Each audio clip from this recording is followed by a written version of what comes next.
करें।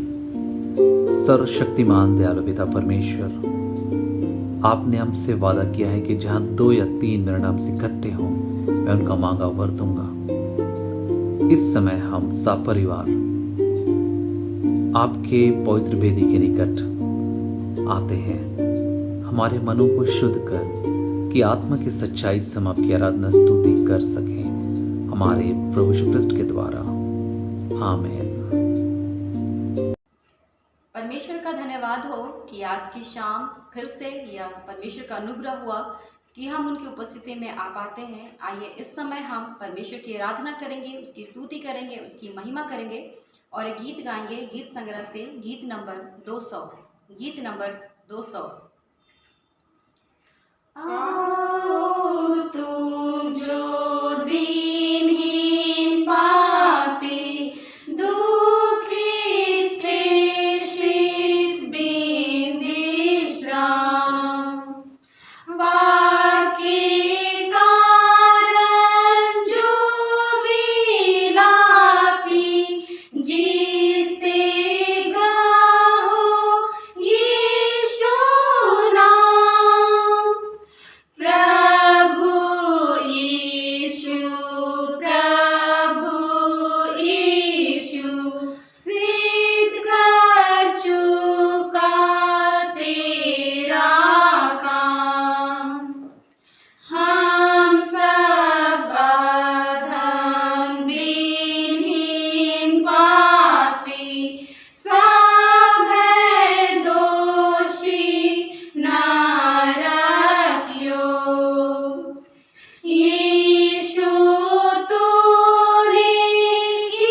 आप सबों को मेरी ओर से प्यारी सुसहाय। मेरा नाम अनु प्रभात तिर्की हुआ। मैं नामकुम मंडली रांची पेरिस का एक सदस्य हूं और वर्तमान में मैं गुमला में इंडियन बैंक में पोस्टेड हूं। आज के सुंदर दिन के लिए परमेश्वर का धन्यवाद और साथ ही साथ मैं केंद्र डी स्वयं को भी धन्यवाद देता हूं कि उन्होंने मुझे आज वचन की सेवकाई के लिए मुझे मौका दिया। आइए हम लोग प्रार्थना करेंगे। प्रेमी स्वर्गीय पिता, हम धन्यवाद देते सुंदर समय के लिए, जबकि आपके वचन से हम कुछ सुनना सीखना चाहते हैं। पवित्र आत्मा हमारे मनों को पिता प्रभु जी आप ही उभारिए।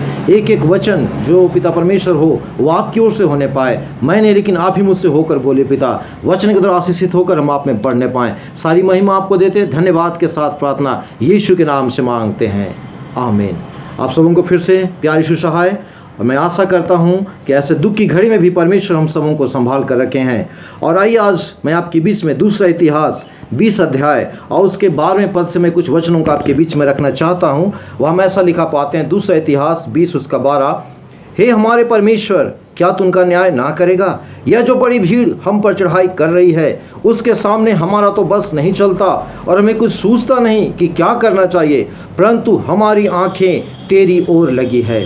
आइए इस वचन से हम कुछ देर इन बातों को सीखें। यदि आप इस दूसरे इतिहास को पढ़ेंगे प्रियो, यहाँ पर यहोशापात राजा के बारे में वर्णन है और जिस प्रकार मोआबी और अम्मोनी लोग जब इस राजा पर आक्रमण करते हैं, तब ये यहोशापात राजा क्या करता है कि अपने पूरे राज्य के लोगों के साथ परमेश्वर के सम्मुख में जाता है। और इस जो दूसरा इतिहास 20 का 12 जो प्रार्थना हम लोग सुने, वो बोलता है कि बड़ी भीड़ जो हमारे सामने चली आ रही है, इस पर तो हमारा वश नहीं चलता, लेकिन हमें कुछ नहीं सूझ रहा, लेकिन एक बात मैं जानता हूँ कि हमारी आंखें आप ही की ओर लगी रहेगी। प्रियो, आज मैं 2 बिंदु पर आपसे इस वचन के द्वारा बातचीत करना चाहता हूँ। ये यहोशापात राजा क्यों ऐसा पुकार पाया? क्योंकि इसके जीवन में एक विशेष बात को पाते हैं, और वो है कि वो परमेश्वर के संग संग चलने वाला और परमेश्वर के प्रति इतना वफादार और ईमानदार था, तभी ये प्रार्थना इसके अंदर से निकल पाई। अर्थात पहली बिंदु हम देखेंगे इसी दूसरा इतिहास उसके 17 अध्याय और उसका 6 पद यदि आप पढ़ेंगे,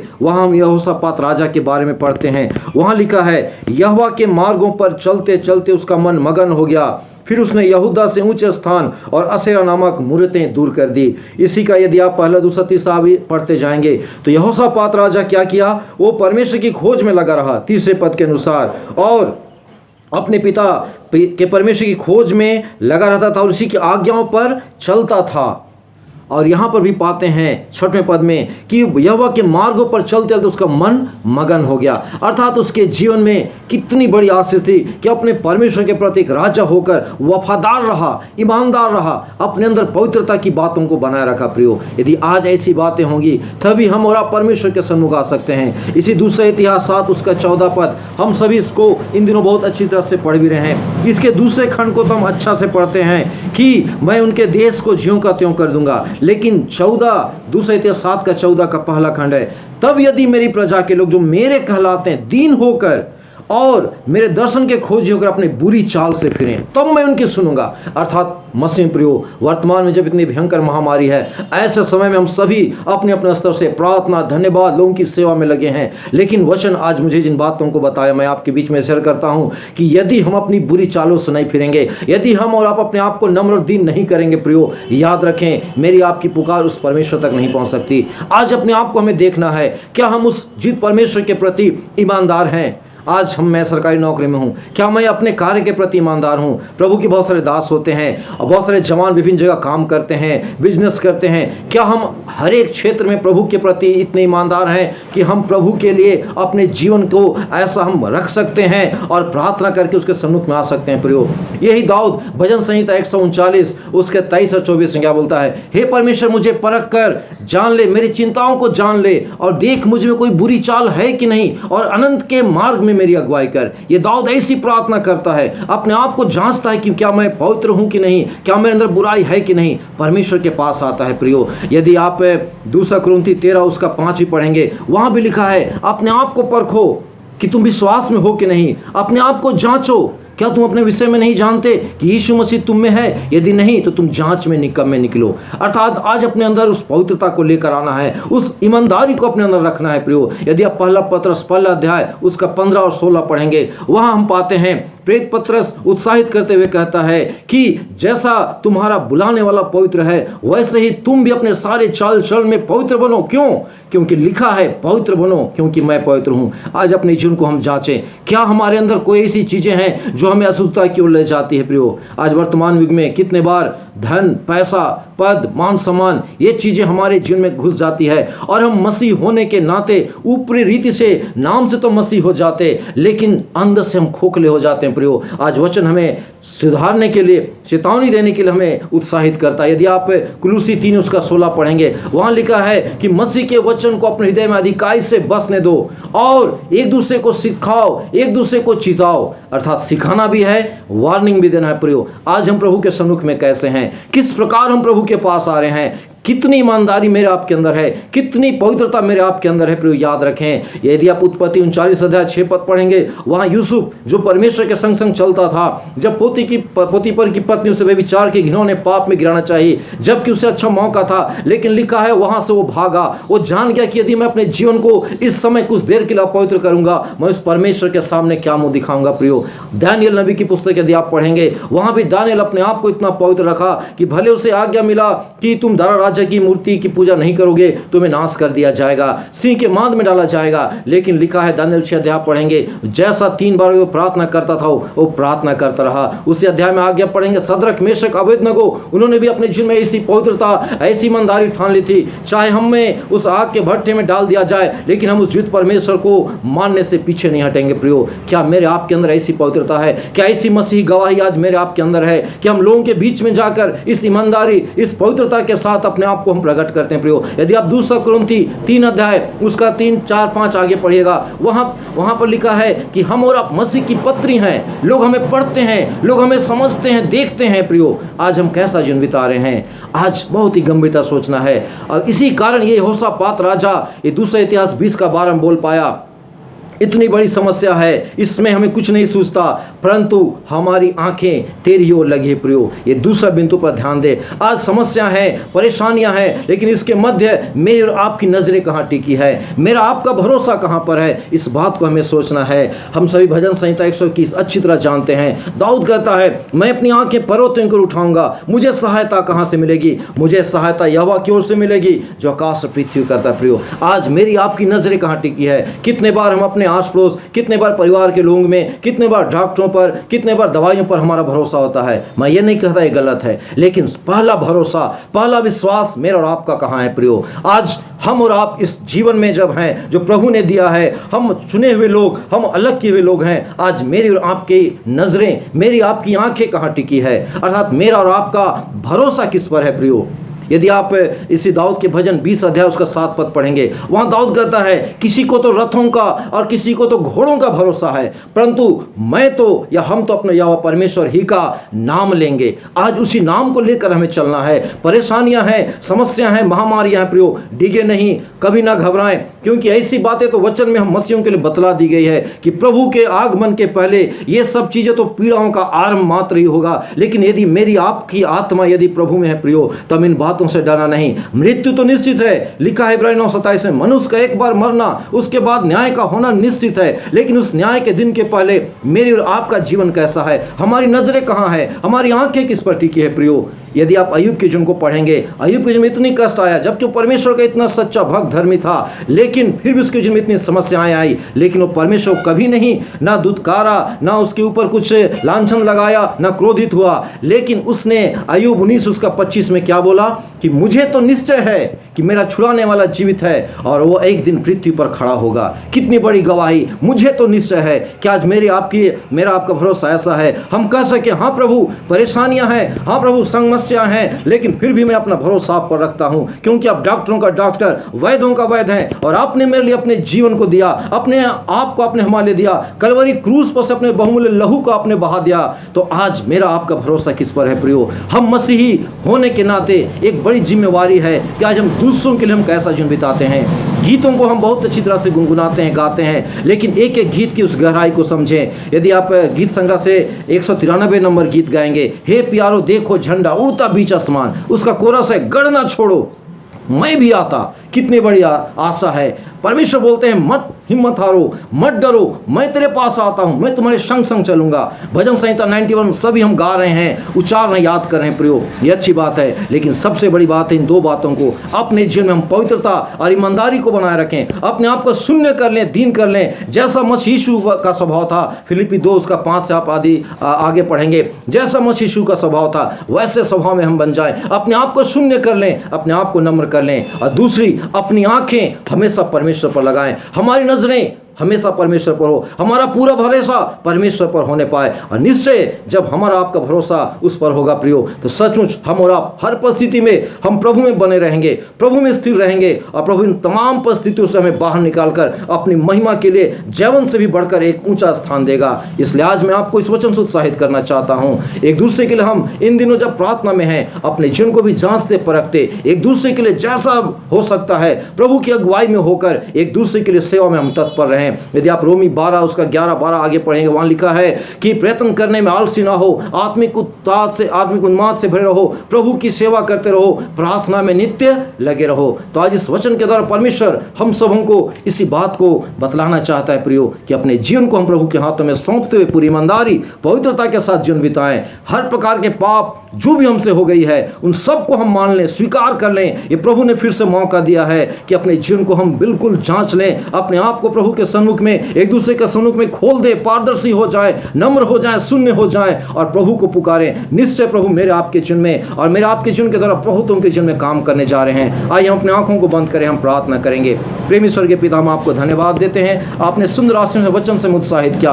होने दे पिता, एक एक वचन के द्वारा हम आप में बढ़ते जाने पाएं, हम ईमानदार रहें, पवित्र बने रहे पिता, और साथ ही साथ प्रभु जी हम पूरे लगन के साथ आप ही पर अपना भरोसा रखने पाएं। पवित्र आत्मा ऐसा करने अपने हमारी सहायता कर, हर एक दुखी निराश हताश लोगों पर आपका अनुग्रह बना रहे।